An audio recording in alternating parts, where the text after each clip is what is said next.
Hello बच्चों, चलिए प्रश्न को समझ लेते हैं। प्रश्न है, इलेक्ट्रॉन सूक्ष्मदर्शी की उच्च विश्लेषण क्षमता का कारण होता है। पहला विकल्प है विद्युत चुंबकीय लेंस, दूसरा विकल्प है इलेक्ट्रॉन बीम की अत्यधिक कम तरंग दैर्घ्य, तीसरा विकल्प है प्रयोगार्थ प्रकाश स्रोत की कम तरंग दैर्घ्य और आखिरी विकल्प है प्रयोग किए गए ग्लास लेंसों का उच्च न्यूमेरिकल अपर्चर। चलिए इस प्रश्न की मुख्य अवधारणा को समझ लेते हैं।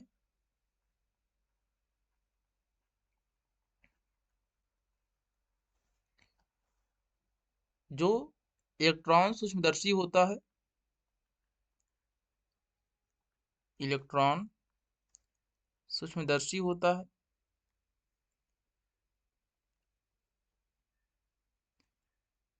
इस सूक्ष्मदर्शी में स्रोत के रूप में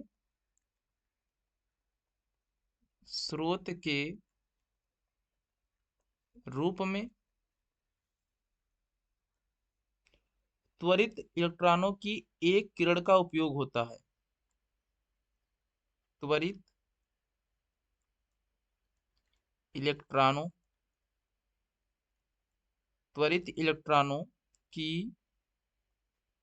एक किरण का उपयोग होता है।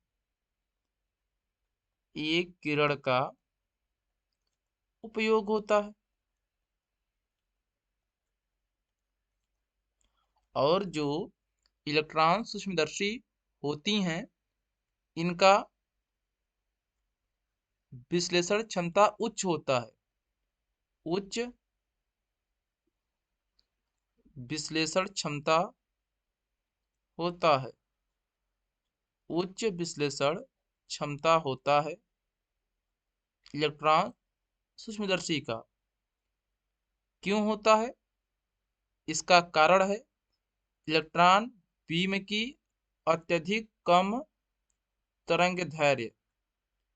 इलेक्ट्रॉन इलेक्ट्रॉन बीम की अत्यधिक अत्यधिक कम तरंग दैर्घ्य।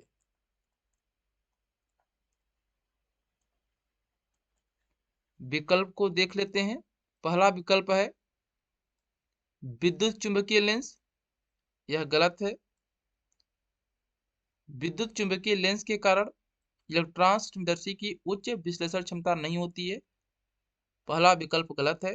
दूसरा विकल्प है इलेक्ट्रॉन बीम की अत्यधिक कम तरंग दैर्घ्य, दूसरा विकल्प सही है। इलेक्ट्रॉन सूक्ष्मदर्शी की जो उच्च विश्लेषण क्षमता होती है, इसका कारण होता है इलेक्ट्रॉन बीम की अत्यधिक कम तरंग दैर्घ्य। तीसरा विकल्प है प्रयोगार्थ प्रकाश स्रोत की कम तरंग दैर्घ्य, यह भी विकल्प गलत है। इलेक्ट्रॉन बीम की अत्यधिक कम तरंग दैर्घ्य के कारण इलेक्ट्रॉन सूक्ष्मदर्शी की उच्च विश्लेषण क्षमता होती है। डी विकल्प है प्रयोग किए गए ग्लास लेंसों का उच्च न्यूमेरिकल अपर्चर, यह भी विकल्प गलत है। हम आशा करते हैं यह प्रश्न आपको समझ में आया होगा। धन्यवाद।